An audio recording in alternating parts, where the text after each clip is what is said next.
Hello, everyone. It's great pleasure to see you all here with us today. We start our series of Green Skills Camp sessions. So thank you very much for you joining us. So the goal actually of this camp itself is to develop and design competence model of professionals who involved in renewable energy sector, and then to present this model to you on the practice. And then we hope that we will find the way how to cooperate further with all your countries and with work skills regarding standard development, regarding joint competition, trainings, and of course, educational programs. Next slide, please. Before we start our session, I would like shortly describe you our communicational rules. So first of all, could you please name yourself in Zoom as your name, surname, and country. So we will be happy to know from where you are and what kind of interest in the world regarding to renewable energy. Also, based on our registration and interest from our partners, we have here today English and Spanish interpretation. So please change and choose your language on the bottom in the panel. Also, please take care of speakers and those who especially make this great workshop for you. And please unmute yourself. Actually, if you have any questions on the way, it's really great if you will put in the chat, so we will be able to come back to your questions in Q&A part, or you can keep your questions for Q&A part. Actually, for those who have big time difference, and we have especially stream to YouTube. So here is the channel, and also we will share the link on the channel for those of your colleagues who are interested to see this workshop later. So please, next slide.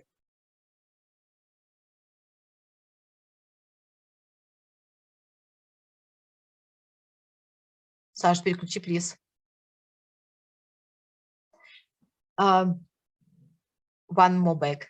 So actually, our skills camp is about few sessions altogether. So first workshop, which will be today, is about hydrogen energy.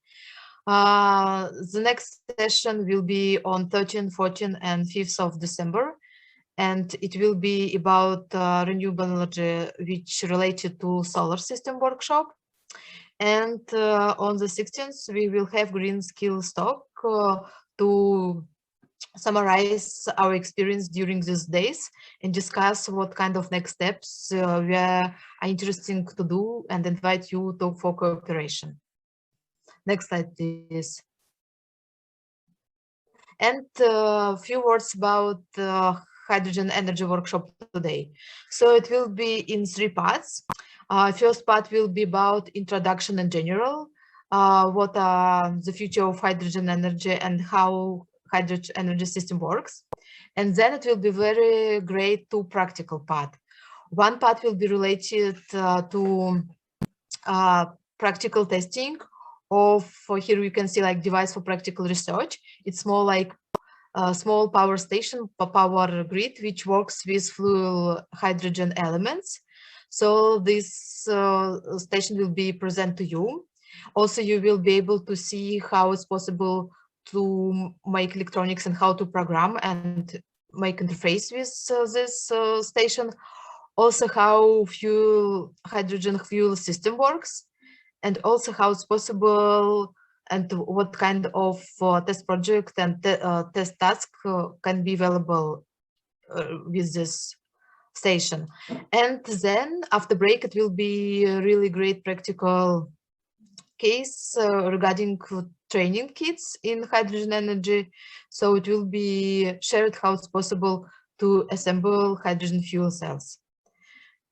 To go further, I would like also thank our partners from in Energy who developed this workshop with us, as well as representative from National Technological Initiatives, who also helped us a lot for making this session happen. And especially I would like to thanks to Yegor and Yana, who will lead the session in the next minutes and next hours. So I would like to give word to Яна. Яна, пожалуйста, можно начинать с твоей части. So what kind of equipment are we going to use to educate, to bring up our new specialists in our new competence, in our new skill?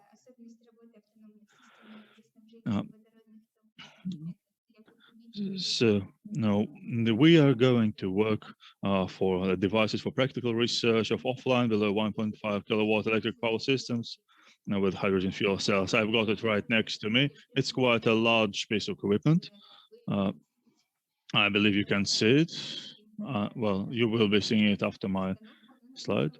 It can be used even industrially. And we can train the skills that we need on this kind of equipment. And after that, I have a kit in front of me, hydrogen energy contest training kit, the assembly your own fuel cell kit.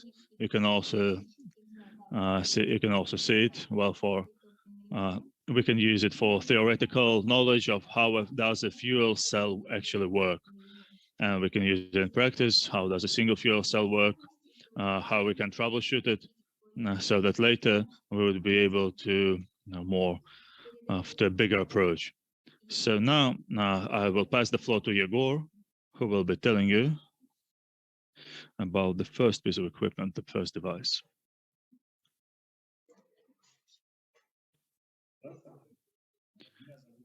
Hello, everybody. My name is Yegor.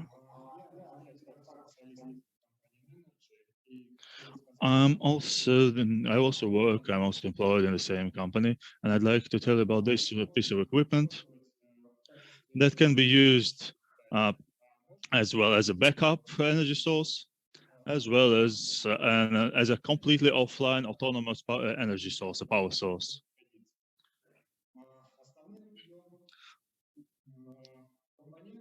The main component of this piece of equipment, well, there are two of them. These are the phosphate elements. Now it has a capacity of 60 amperes per hour.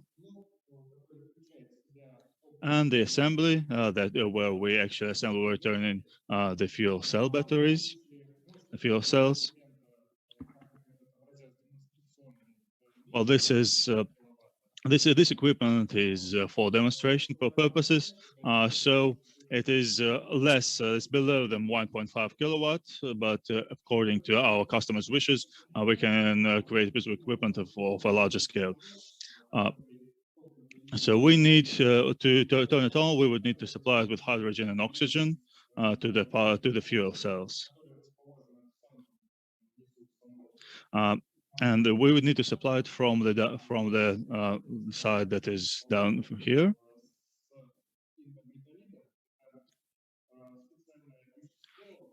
And we also needed to provide with a substance which they're crystallized.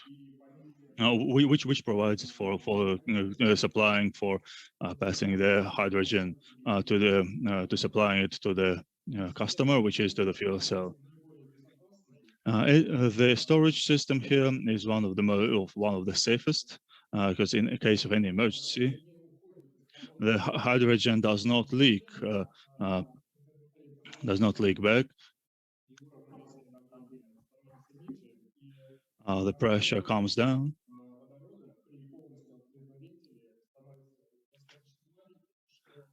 And with the low pressure, the low pressure actually allows for the equipment to be safe, and actually decreases the probability of emergencies.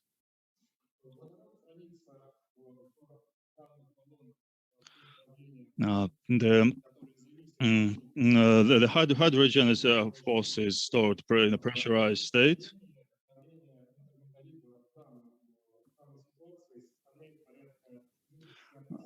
and now the pressure is about 70 atmospheres. And there is a kind of a point here.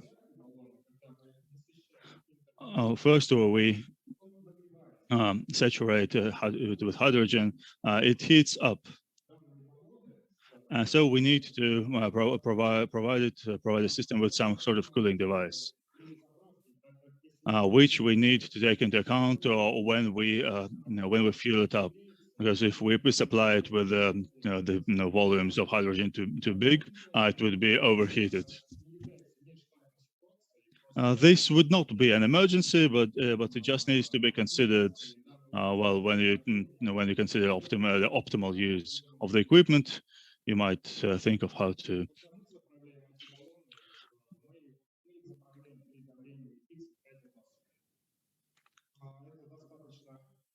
So,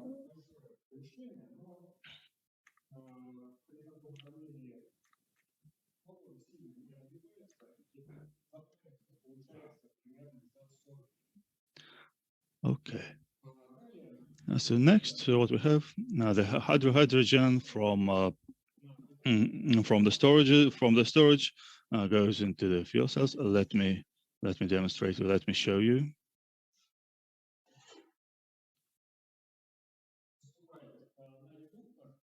The hydrogen comes to the reducer,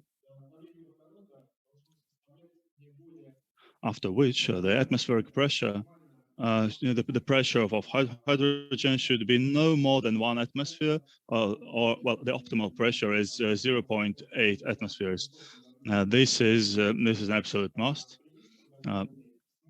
If the pressure is lower,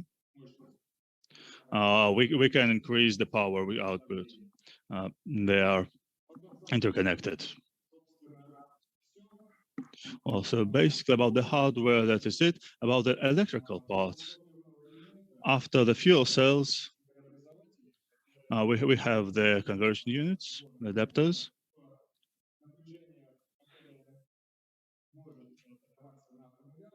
And they can be connected to rechargeable batteries. We need that for, in case we connect the equipment to the device, some kind of an engine. The fuel cell would be easily, smoothly connected, so that the power wouldn't be jumping. This is what the adapters are here for. They actually keep our device working. So this device, this equipment, this core element is the rechargeable battery, the accumulator.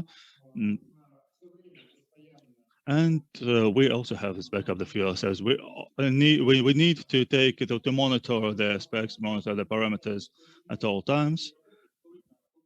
And the accumulator can be actually just supplied from the fuel cells. It again depends on the customer's wishes.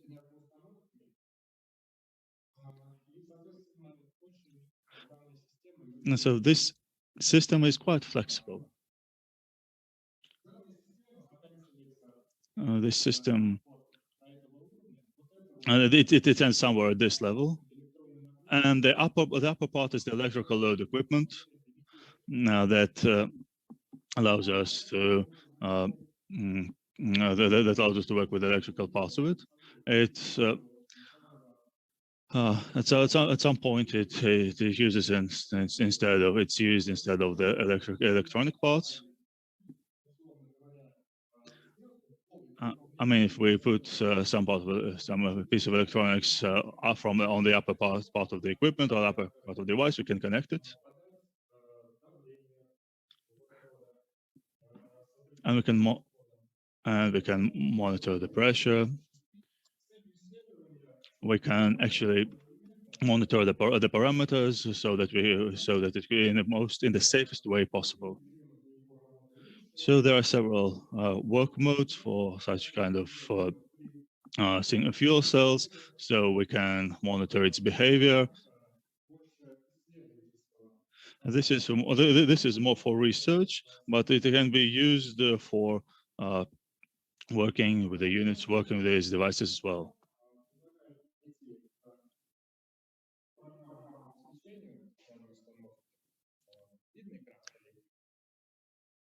So can you see the screen? Do you see the screen? It will be on in a moment.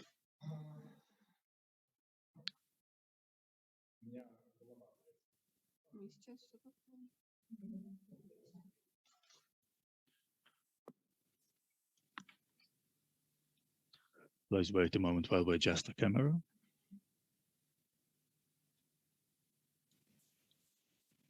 Чуть-чуть размыто. Давайте мы фотографию выложим в чат. We will be uploading a picture to the chat in a moment so that everybody could see what we're dealing with.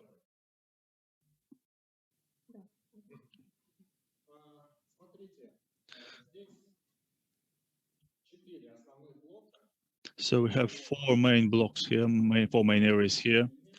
The first is just pertaining to the fuel cell battery, for the fuel cells. It shows us the voltage. Right now we have only the residual voltage, and we will be turning it on later.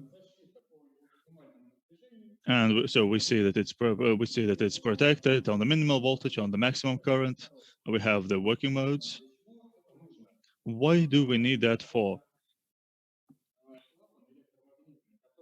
We have the electrical magnetical valve that we used to supply the hydrogen. We need it for all the gases that come in through the membrane from the air, so that they wouldn't be so that we'll be getting out when we need them to.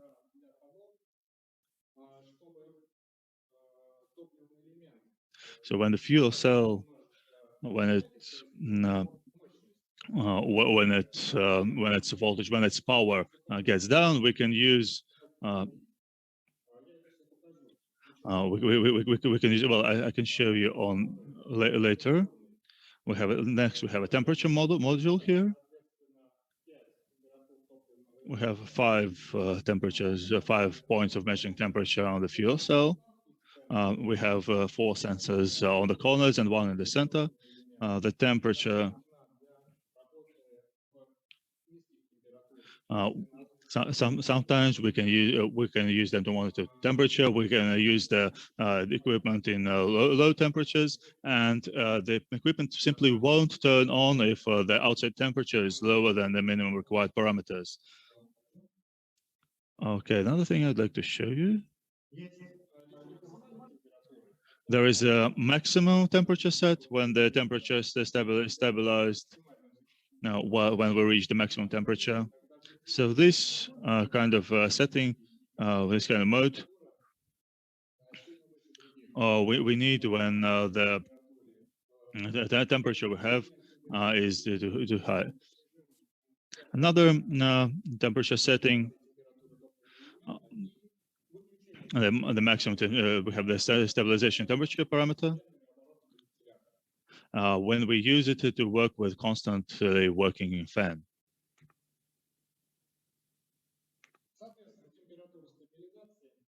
So next we have the stabilization temperature, the stabilization mode, and the coefficients, the PI and the coefficients. To reach the program temperature.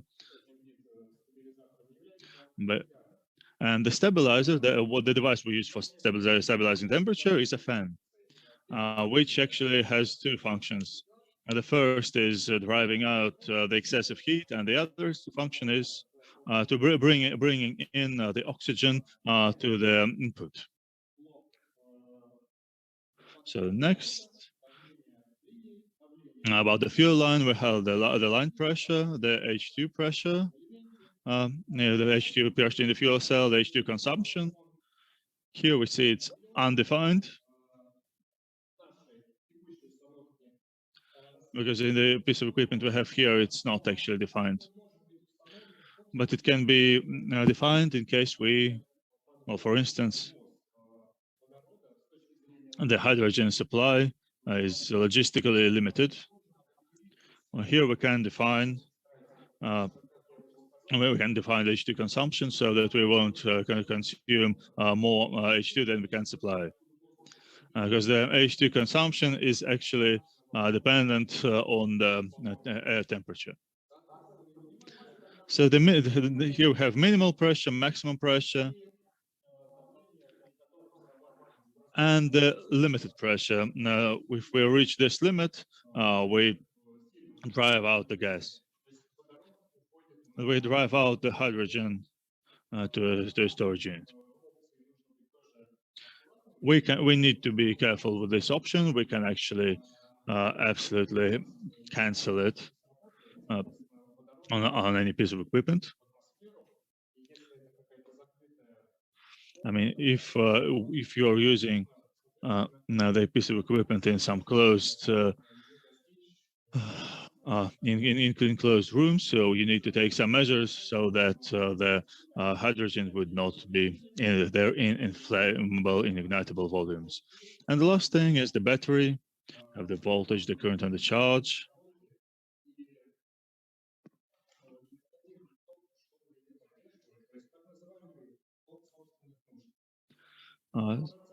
So we have here the current that the battery needs itself.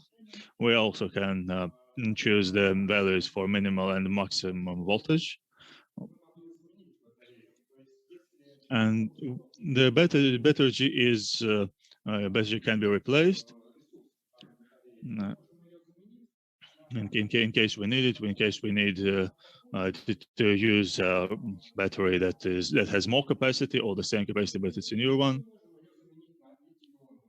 We can use a lithium-ion battery instead of a lead battery. So the parameters would differ a bit. So have the max current as well, and the on voltage, fuel cell on voltage, and fuel cell off voltage. Which means if the voltage on the battery fails, the fuel cell is off. Here we have that for 45 volt, if the battery voltage goes down to 45 volts, the fuel cell is on. If it reaches 50 volt, the fuel cell is off. So then the lines down here, we have the battery, which is in green. The green shows the status. In case when it's in case where it has more than 10 and less than 90, when its charge is less than 10% or more than 90%, it's red.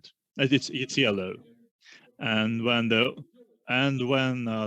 charge is over those limits, or when the voltage is over the limits, or when the current is over the limits, it is red. So the FC fuel cell electro is yellow when the fuel cell is off, and green when it's on. FC temp means temperature, fuel cell temperature. It's yellow when the temperature is the temperature of a stabilization is not the temperature that we set. It's green when it is. When it is the temperature that we set, and it's red when it gets out of the limits that we had set. And then we have the DC-DC conversion. It's off. When it's off, it's red. When it's on, it's green. This is about the voltage of the energy from the fuel cell to the battery. Next, we have the fan. We have a line here, we have an area here that is about the fan. Even if we have 0% here, it still is moving on like residually. And if the fan is loaded, the load of the fan does not correspond to the number of its of how often it should move. We have red. Which means that something got into the fan. Now, then we have the 4 BMS lamp. In case we want to put in something instead of the third of the lead battery, this the BMS system. BMS it's actually the battery protection system. We can put them in and we can connect them. We can connect those protective equipment, and in case the voltage is exceeded, they would actually turn it down, and we would see here some sort of information that BMS is working, which means that we have trouble with some sort of accumulator. This system is mandatory for all lithium accumulators, for all lithium batteries. All batteries have different parameters, and they are comprised of in different ways. And when we connect them in series and charge them up, then it is highly probable that one of the batteries is charged too much and another one is charged too little. And if the voltage is 48, well, then we can see then one of them will be too much and charged too much, charged little. This system of BMS, the protective devices, would allow us to disperse the excess and to help us work with it. Then we have the purge. Where we have the purge and the short, it will be green when it will be on. So that's it. Let's turn it on. So I'm turning on the reducer.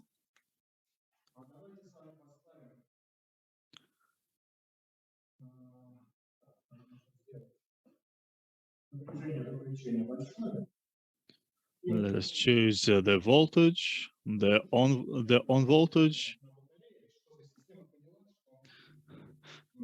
so that the system would understand that the battery is out of charge and that we need to use the fuel cells. So it starts to load. So we see the fuel cell is on, the adapter is on, we have the voltages on, and we see that some sort of current starts to move, starts to go there. So what?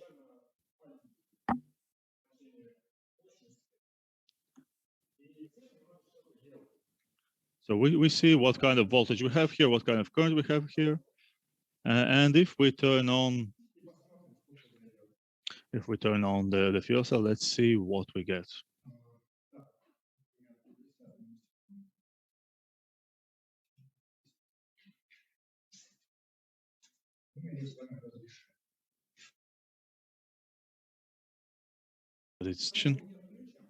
If we don't turn it on, then the current, the voltage, then the power of the fuel cell would be growing quite slowly.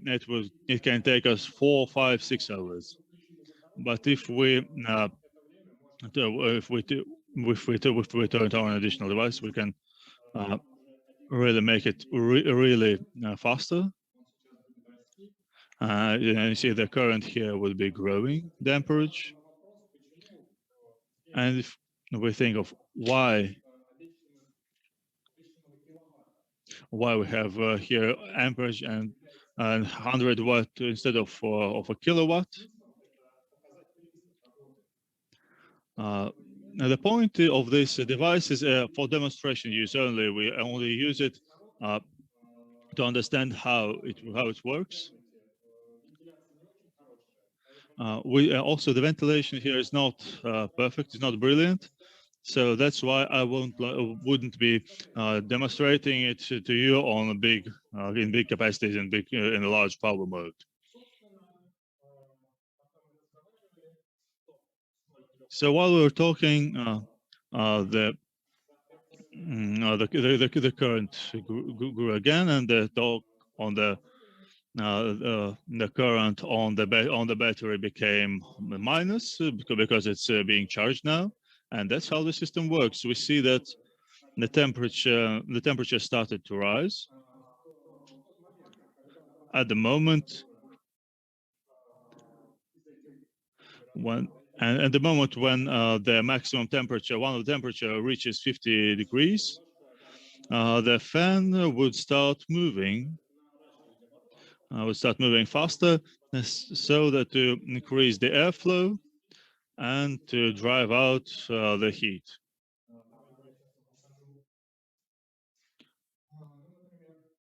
For instance, let's turn it off.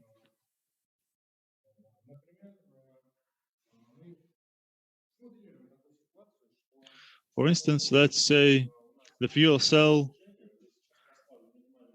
we'll set here a minimal voltage that is higher than 1000 millivolts, and let's take a look at what happens if we play with settings here.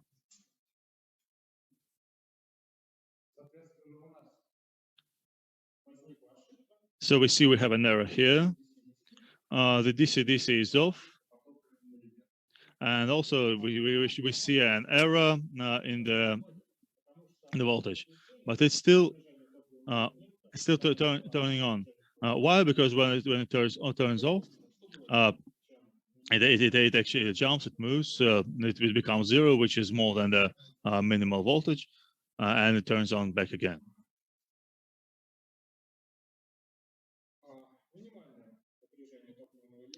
The minimum FC voltage, you saw it getting red, the minimum and maximum battery voltage, the maximum FC fuel cell temperature, and the minimum fuel C temperature. When we get to it, when we get to the maximum fuel cell temperature, the fan turns on to 100% power. And the minimum fuel cell temperature, it's not an error, it's rather episode-wise. It's a warning. And it turns yellow.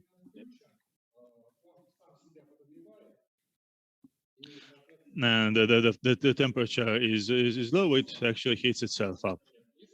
It's not an error, it's just an indicator. And if the fuel cell is not working, and if the temperature is lower than the minimum, then you won't be able to turn it on. Next, we have the thermostat. That's about the sensors we have. And we have the fuel cell current. That's here. If it goes higher than the value is assigned, it glows red. And then we have the high fuel cell pressure and the low fuel cell pressure. The line pressure, the maximum battery current, and then you have a fuel cell error and a battery error. I mean, at any time where there is any error pertaining to the battery, we have this battery error glowing red.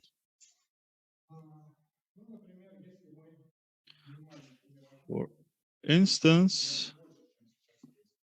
well, let's take a setting of a minimal temperature.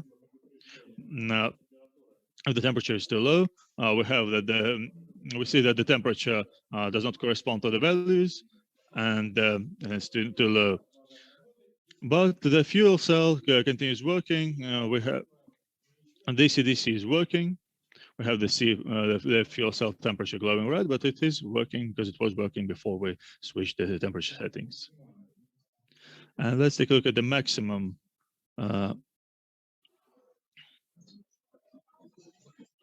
If we turn on the maximum heating, the maximum temperature,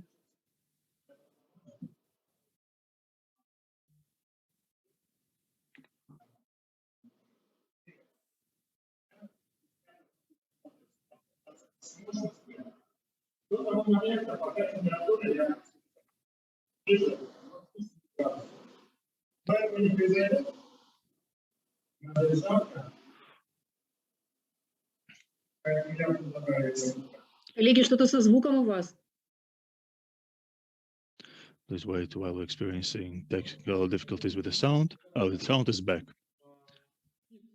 So basically, that's how it works.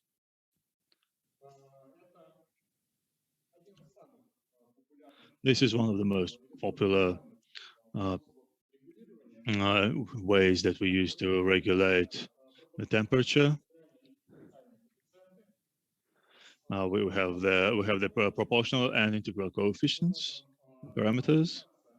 We can using those, we can achieve different types of qualities of regulating the temperature of fuel cell. And if this coefficient is set wrong, I can maybe I can write it down somewhere. And is there a possibility for us to write it up on the board?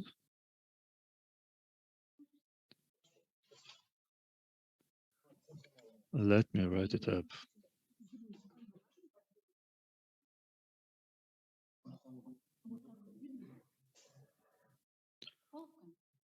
Да, так видно, спасибо.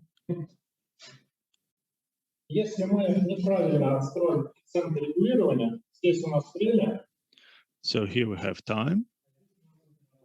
We have the time on the vertical axis and temperature on the horizontal axis. So this is the temperature that we have. And if the values we assign are too low, now then the temperature would be changing, or the temperature of the fuel cell will be changing like this.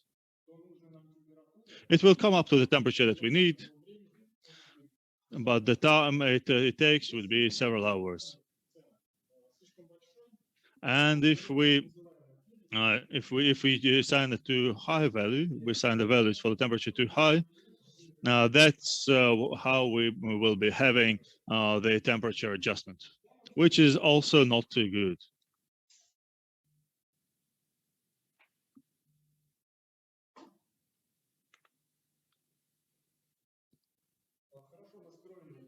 And if we assign the values the way we need it to, that would be the way the temperature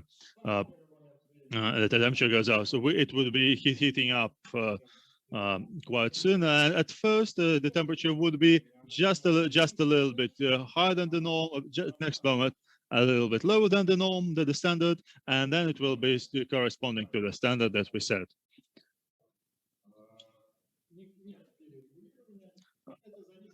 It depends of what we need as a result. There can be several figures, several ways of the changes in the temperature. But the first one, the first line that I painted, no, that's what can be if we make a mistake in setting the values in the temperature limits. I believe that's it from me.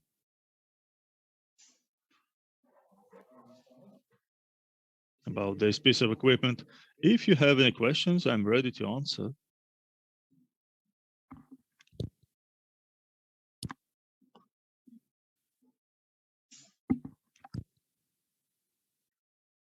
Is there any questions?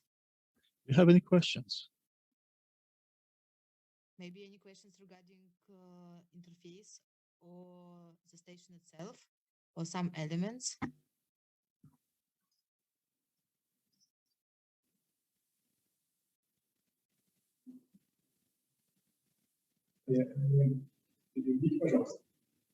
Прошу, Алина просто дублирует вопрос. Да, Алина дублирует вопрос. Есть вопрос?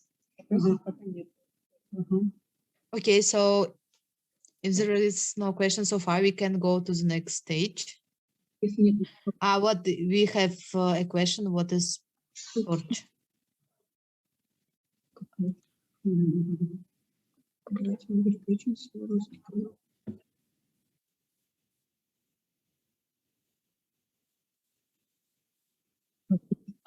Продувка. Клапан продувки – это клапан, который стоит на выходе водородной линии топливного элемента, и вместе с водородом через определенный промежуток времени данный клапан выпускает те газы, которые прошли через мембрану из воздуха. такой процесс есть, он называется кроссовер. Well, we have purge, about the question from Abhinav Shukla about the purge. It is the way that we let out the gases through a valve. Now, the gases that have been let in through the membrane. This is a basic method of how we don't keep the gas concentration too big. This is not about electrical spikes.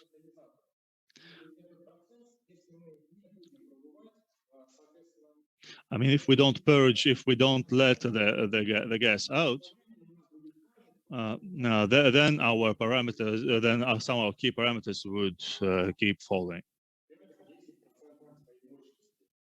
And basically the fuel cells would work at like 10% of their capacity. And that's why we have the purge valve. This is at some point, in a way, that it is a loss of hydrogen, but that's what we do because otherwise,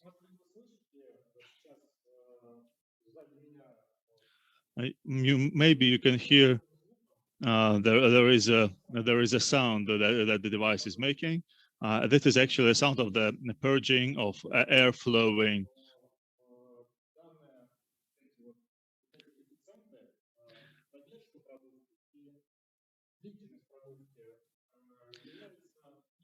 And the length of the purge time, of how long we perform the purge, how long we drive out the gases, it's also a setting that we can manage. And if we do it too often and for too long, we would be losing a lot of hydrogen. No, and I don't believe that is correct. That is what we should do. Especially if because we need to supply the hydrogen, but that would increase the productivity of the fuel cells.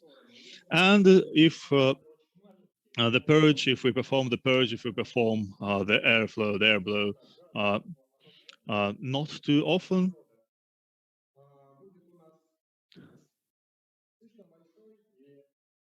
we won't be leaking, we won't be losing any hydrogen. But the productivity, the capacity, the power of the fuel cells would be lower.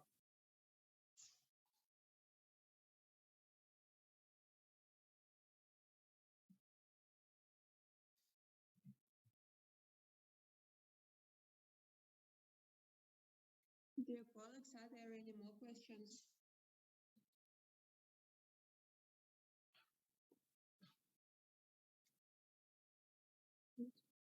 Спасибо за объяснение.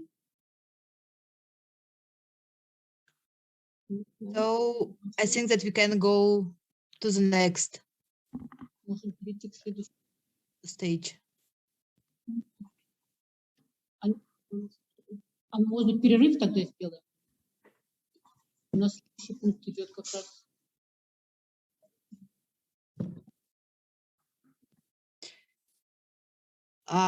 Actually, we ahead of time, so we can start the next stage now.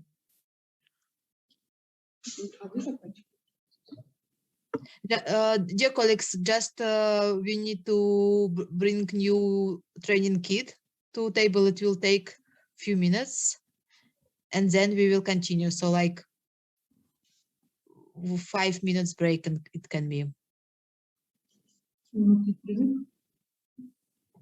Да, давайте сделаем короткий перерыв, чтобы подготовить тренинг кит.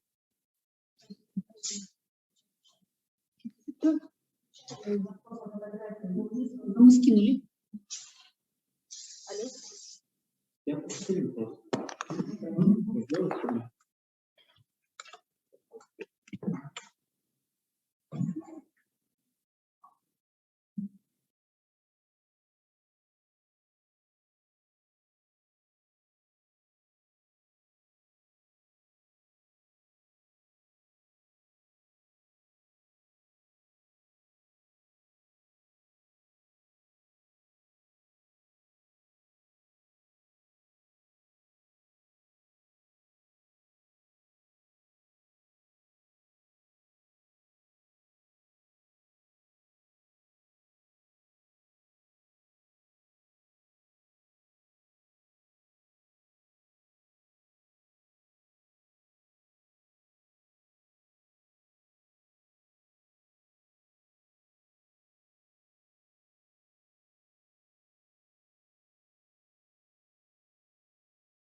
Это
Dear colleagues, let us start, if we may. Let us resume. Можно презентацию выключить. Dear colleagues, we are coming back, so we will start just in a moment.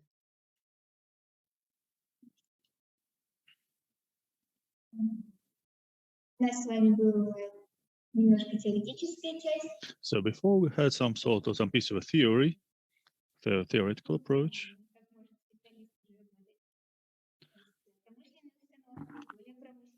Well, as I said, we can specialists that we're looking to nourish, that we're looking to bring up, can use the industrial devices. But first, we need to take a look at how does it actually work?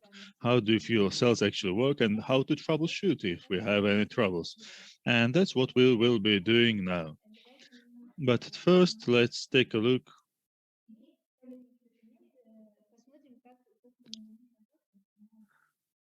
Let's look at how the fuel cell works.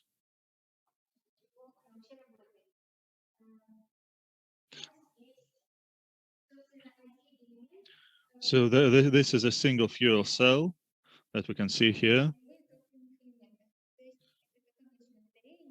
This is a battery that is the fuel cell battery is a battery that's comprised of several single fuel cells. As well as in a common battery, we have it's like a layered cake, like a sandwich. They're in a stack here, the fuel cells. And we'll take a look at how one of these blocks, one of these assemblies, it is a membrane electrode assembly because it has membrane and electrodes. And here we supply the fuel, the hydrogen from the left side here.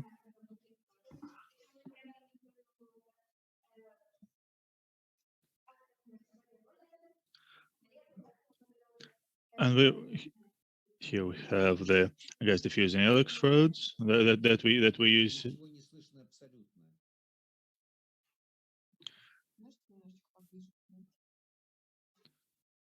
Please wait a moment while we reposition the speaker so that we would be able to hear them.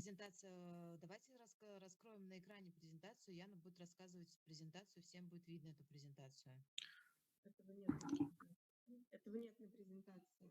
Ну, в смысле, в PDF откройте эту презентацию. Это с компьютера откройте. We are currently discussing if we are able to share this PDF file on the screen. Он же у вас сохранен? Finally, if I might add. Или экран мы можем подключить к Zoom? Please do wait for a bit while we attempt to do that.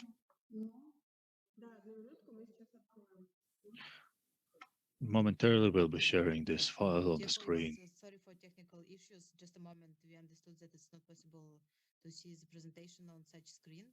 So it will take a few minutes to open presentation from computer and share with you.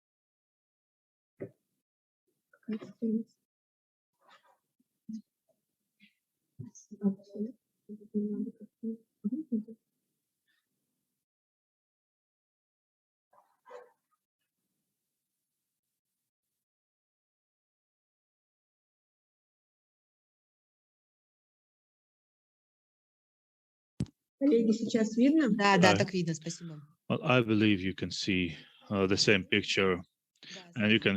I believe you can hear us. So let's resume.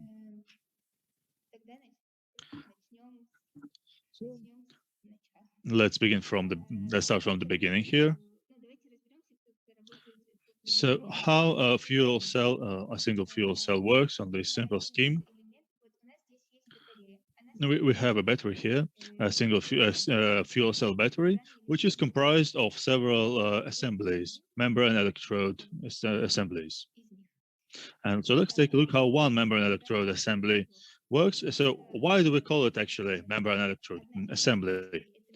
Because we use one of the core parts of this is a membrane, which allows the protons of hydrogen protons inside, and it doesn't allow the electrons inside.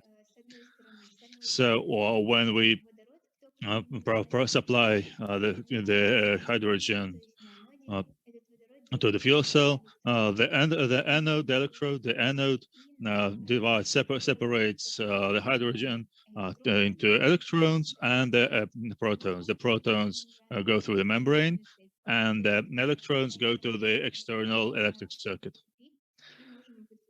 And that's where, to which external electric circuit, we can actually connect some sort of device or a wire. And from the other side, we supply the oxygen or the air containing oxygen, but well, we need oxygen for the fuel cell to work. And connecting with the hydrogen protons and with the electrons that went through the external electric circuit, we actually receive water and water steam and heat as a product. And heat because, well, the air radiator actually produces heat during the fuel cell operation. If you have any questions at this moment, please do ask. If you have none, then let us get into more practical part. Well, of course, you will have plenty of time to ask your questions later as well. So, like I said, after a specialist received the knowledge of how a fuel cell works, and also they need to understand, well, what do they actually work for? What do we need them for? Understand how to commute, how to connect the fuel cells, because not all fuel cells can be used by all and any customers. There will need be to take a thorough look at the settings. So after these basic knowledge and basic skills basic knowledges are received by the specialist, then to test the skills, we can use the hydrogen energy context training kit, the assemble your own fuel cell kit, and then finally to work in the industry. So what does a specialist do with this training kit? There are general skills, like using tools, the precise assembly, and electrical installation, and just using basic wrenches or screwdrivers. First, we need to assemble the frame.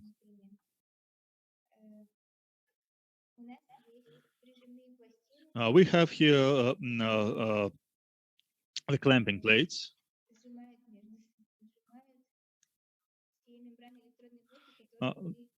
Which actually clamps all the membrane electrode assemblies. We need to put the membrane electrode assemblies between such plates. Next, we have current collector plates. Well, you can see them here.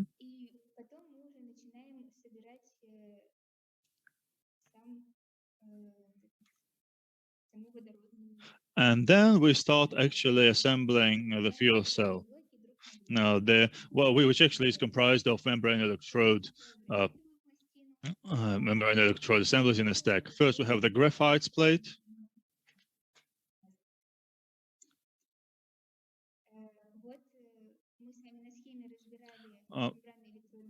You took a look at the membrane electrode assembly at the scheme a moment ago. So that's how one of them looks.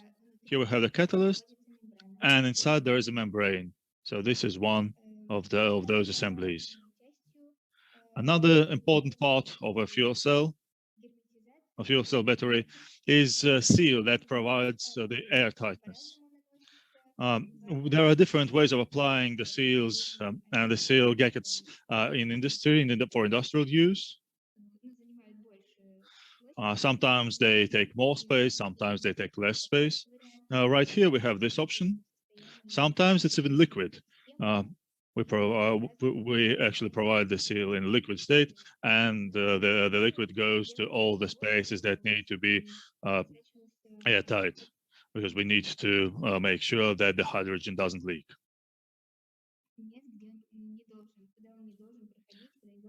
And thus, let's leak out, because there are plenty of places where hydrogen doesn't need to go. So here we have the seal, then the MEA, the membrane electrode assembly, and then we have the bipolar plate, meaning the anode and the cathode.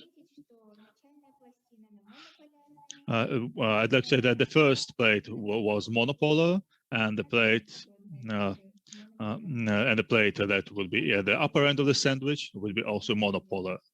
So that's how we assemble the fuel cell battery. It would take quite a lot of time to assemble it in the whole, but that's the basic principle of how we do it.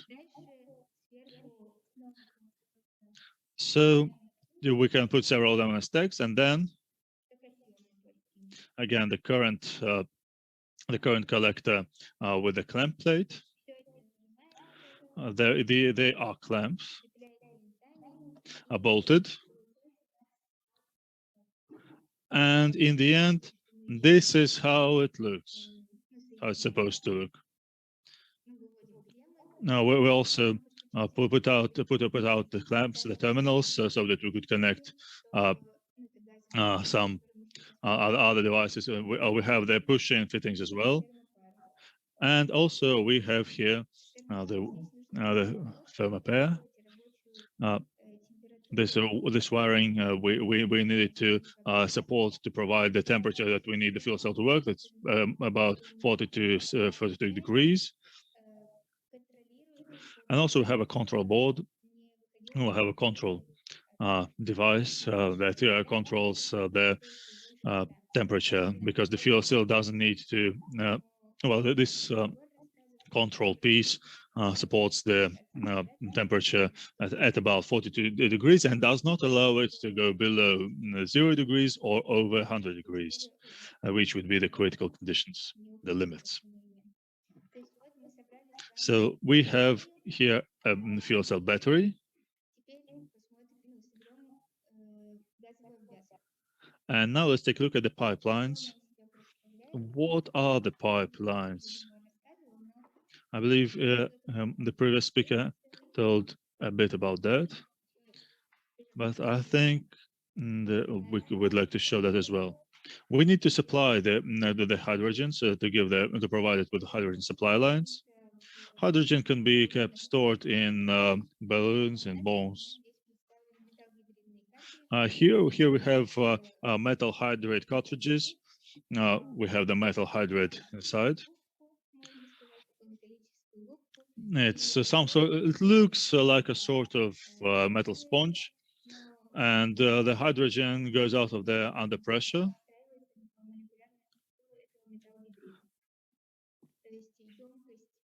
So the capacity of this cartridge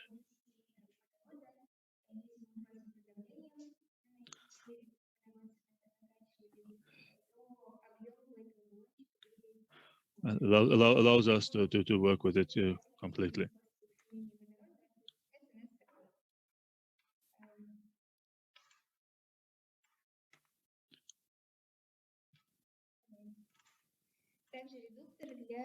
So we have the reducer to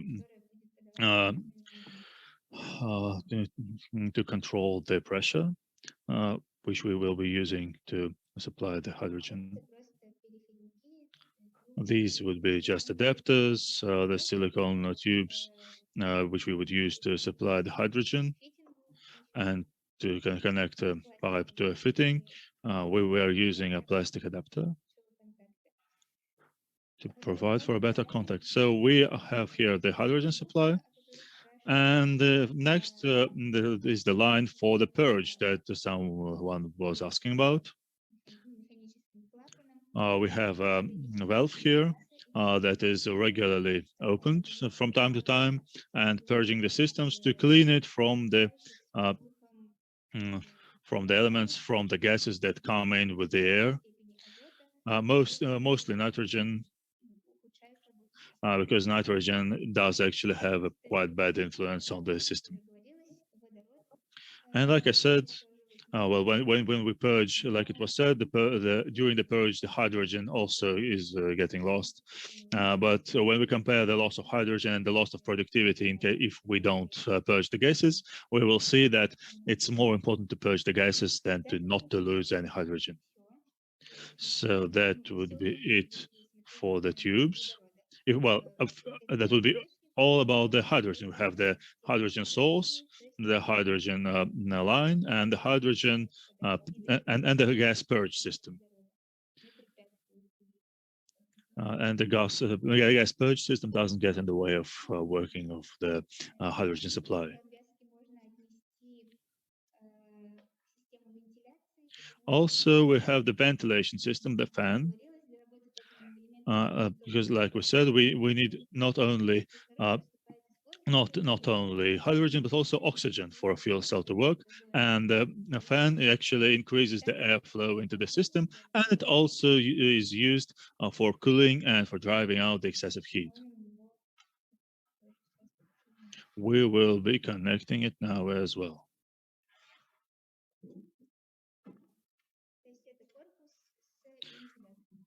So we have it like it's sort of a housing with a built-in fan.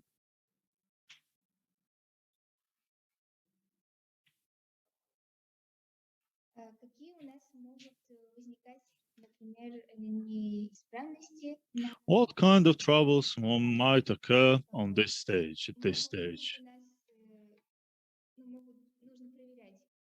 Well, we need to check if the pipelines are intact, if they are not overbent.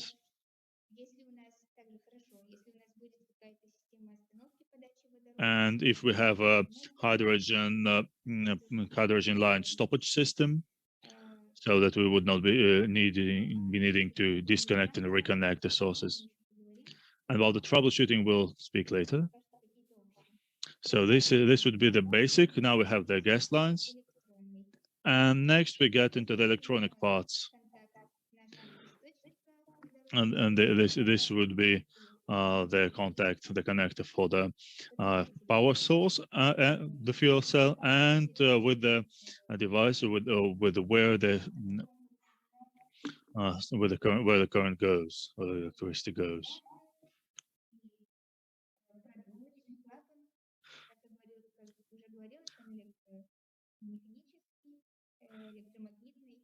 Here the purge valve, like I said, it's always open from time to time. But for that, to open it, we also need some energy to open the valve. Also to this electrical board, the control board, we connect the electrical load.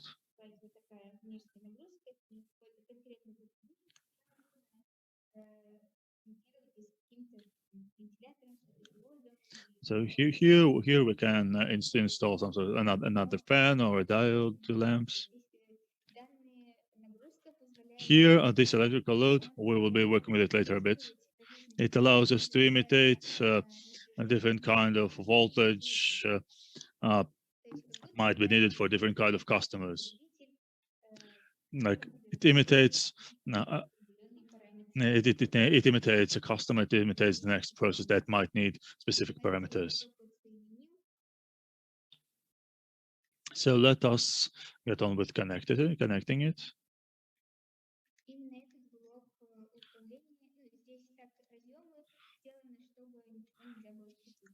So all the connections are made in the way that we would not be mixing up anything.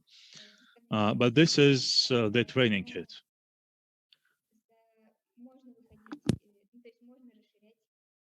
But of course, Now, this is not the only kit on the market, and there can be different kinds of customers. You can put on your own software and create your own software, create different plates, put in some limitations, or get rid of all limitations. But here we have a basic training kit because we use it for training. So we have here a set of parameters.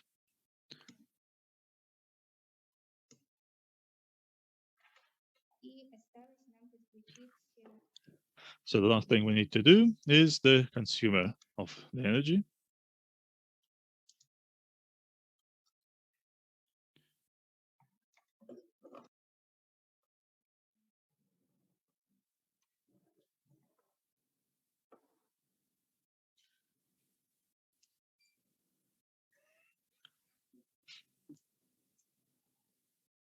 Ну, здесь просто, мне бы понятно, было понятно, что здесь не какие-то сложные вещи происходят. So just to tell you, we have a plus here and a minus here.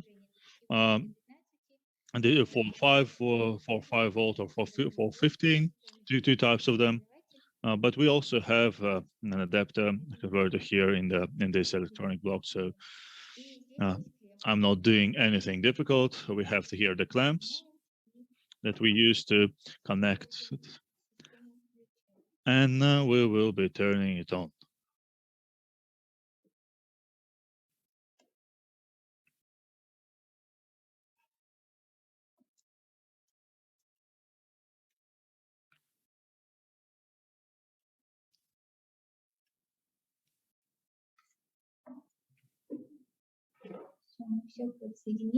Okay, we've connected all of it.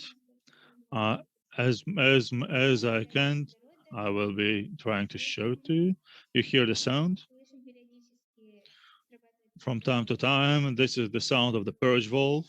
The fan is working. The fan is moving.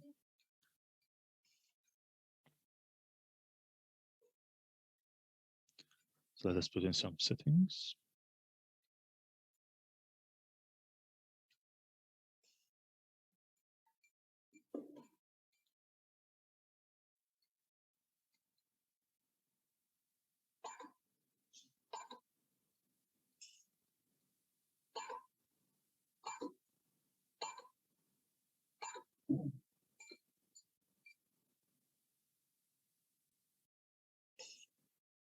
Но здесь тоже стоит отметить, что Here also I'd like to add that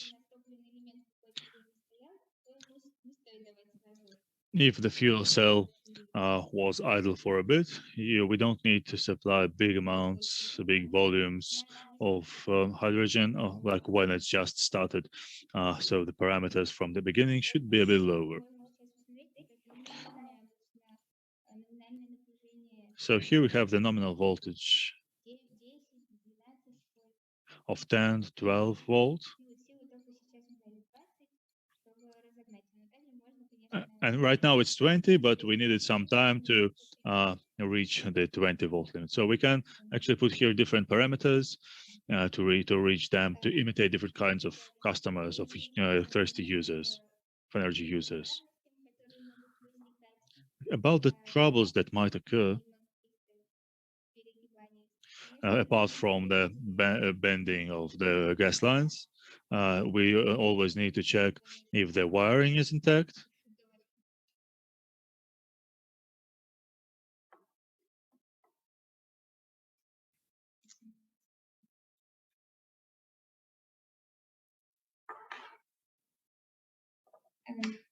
То есть нужно проверить, не повреждены ли провода. So we're checking the wires, all the contacts, all the connections before being connected in the right way. Because when we put in the housing, when we assemble the housing, sometimes the wires that we have inside, they might be bent, or the connections might be disrupted. And it pertains not only to this particular fuel cell. This is about the safety in general. Also, we can run out of hydrogen, so we need to check the hydrogen levels. and like you can if there is a problem, you can disconnect the hydrogen cartridge, and then you see, well, if it's still not working, maybe that it was the hydrogen that was missing. And so, also, sometimes you might want to disconnect this part of the gas line in case there is something in the pipe. What else? Yeah, about the seal and the air tightness. When we were assembling the assembling the fuel cell battery. So if the pressure, the hydrogen pressure is too high, the seal might be compromised. So this is also one of the problems, one of the troubles that might occur. And then we need to check its integrity. It is actually quite simple. So the power that is given by the fuel cell, it actually depends on the surface on the surface and the number of membrane electrode assemblies. If we regulate the surface, it is about the amperage. If we regulate if we control the number, we control the voltage. Each assembly allows us to get 0.8 volts.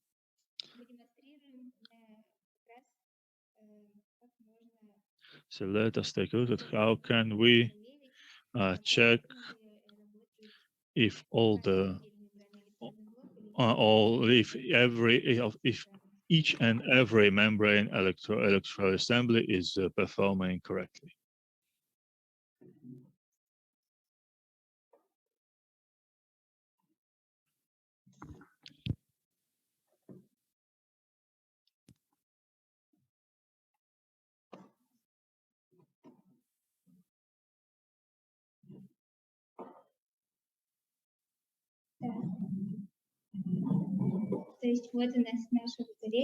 So here we have our fuel cell battery.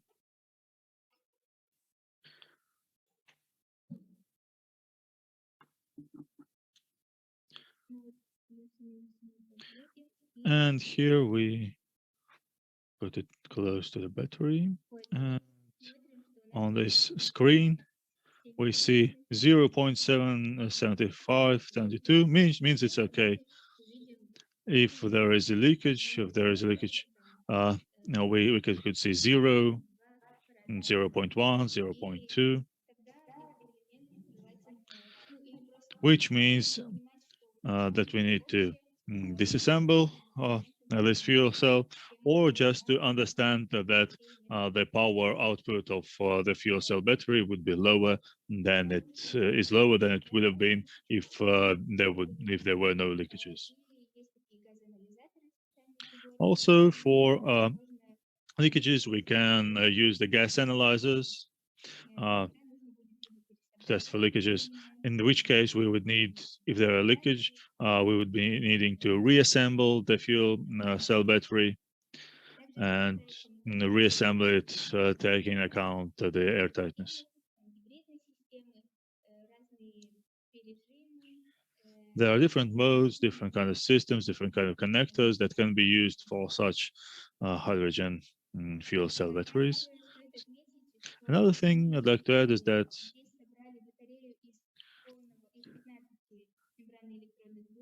we have here a battery comprised of 15 MEAs, membrane electrode assemblies. But if we have several kits, so we can actually create a fuel cell battery of a smaller or of a larger size. You can use 10 or like 25 of MEAs, membrane electrode assemblies. So the number of MEAs pertains to the voltage, which means to the power output, and we can lower it or make it higher depending on what our customers, our users need. In this kit, if we if we want to assemble a fuel cell battery of a lower size, we can actually we have here in the training kit a fan that would be applicable for a lower size fuel cell battery, and also we have a 3D model of such a cell, of such a housing. We can print it out on 3D to make it bigger or smaller.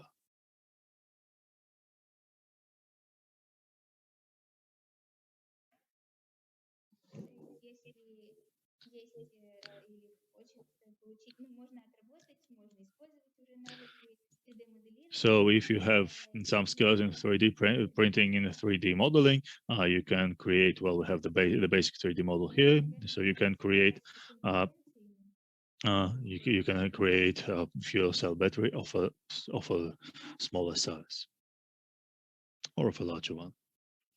So to sum it all up, let's take a look at the slide with the skills, about the skills.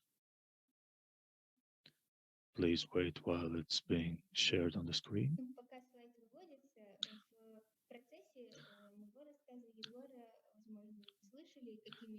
So while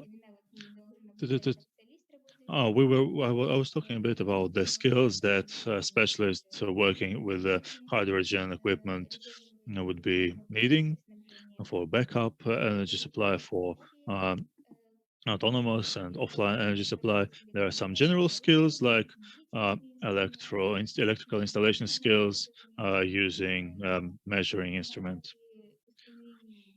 some skills of troubleshooting while working with electrical equipment,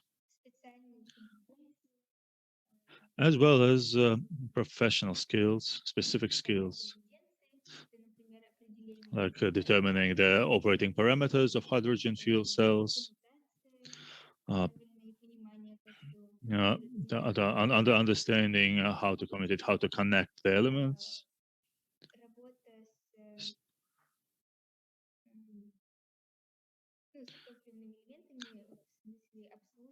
So servicing the hydrogen fuel cells, the service skills, and the monitoring, the parameters monitoring skills, as well as as live in the moment, as well as in dynamics to see if the fuel cell is degrading or not. Of course, with time, the fuel cell will be degrading, but you would need to monitor its progress or regress.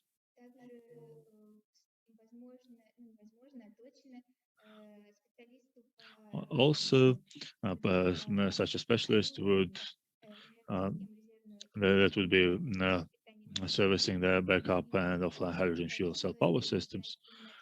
Would need to how we actually can how we can acquire hydrogen using the electrolysis or conversion of different gases. Here we have an electrolytic device for electrolysis. A small one. I mean, its power is relatively small, but we have also larger pieces of equipment. So here we put the distilled water inside, and inside, because of the being exposed to electricity, to electric current, it is separated into oxygen and hydrogen is being let off into the atmosphere, and hydrogen is pumped into cartridges. Not necessarily metal hydride cartridges, but simply pressurized hydrogen would do as well. I mean, specialists in working with hydrogen fuel cells would be needing to understand all of that. The whole list of skills you can see on the slides on the screen. I mean, it's not the whole list, but it's the general list, the list of general skills, which there can be some skills added, more specific skills, more narrow skills. So that would be it from me. Thank you all for your attention. And if you have any questions, please do not hesitate to ask.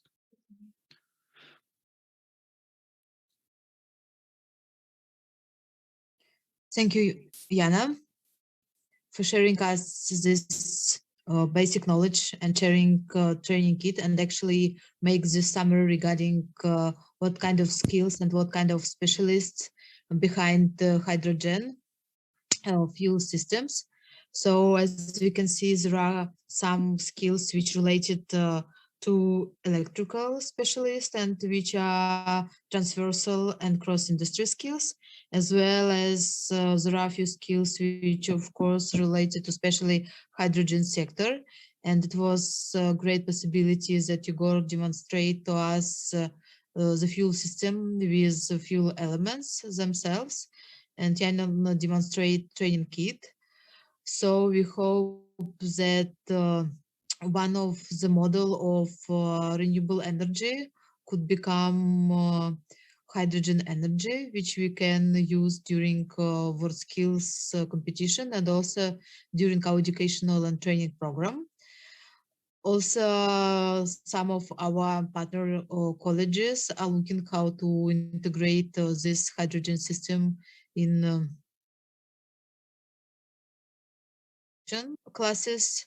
So we think that this is our first try to share with you the way how we develop hydrogen skills in Russia. So we hope you got basic understanding. So it will be interesting for you. After the skills camp, we will share all the presentation with you, which we have showed to you. Also, we will include these small pictures from the interface and programming part. Sorry that that screen was not clear for you, but at least I hope that you have a chance to understand in general how it works. So is there any questions to Yana or Igor on any feedback? Or maybe any idea and news how hydrogen systems and hydrogen energy is going on to be developed in your countries? Okay, if there is no question now, we can close the session. And if you have still questions, so these questions will come to you later, you can connect with me or with Anna, and on the final session on the 16th of December, we will share with you these answers. So thank you for coming to us and that you are interested in new technologies. We are sure that these technologies will be leading technologies in the next future. So we hope that this first introduction of what can be behind hydrogen skills are useful for you. So thank you for being with us. Now I'd like to also say thanks a lot to Jan and Igor, to Anna and Alexandra, who help us to make the session happen. Thank you very much. And thank you to all of you who joined to this session. And I would like to tell that see you on the next session regarding solar energy, which will take part on 13, 14, and 15th of December, as well as on the Green Skills Talk on 16th of December. Okay, so thank you for your short feedbacks in Zoom chat. So it was great to see you all here today. Thank you. And yes, here is the link of recording. So you can share this recording and see again, because or share with your partners who are in particular sector, so they will get more useful information for them. Okay, thank you.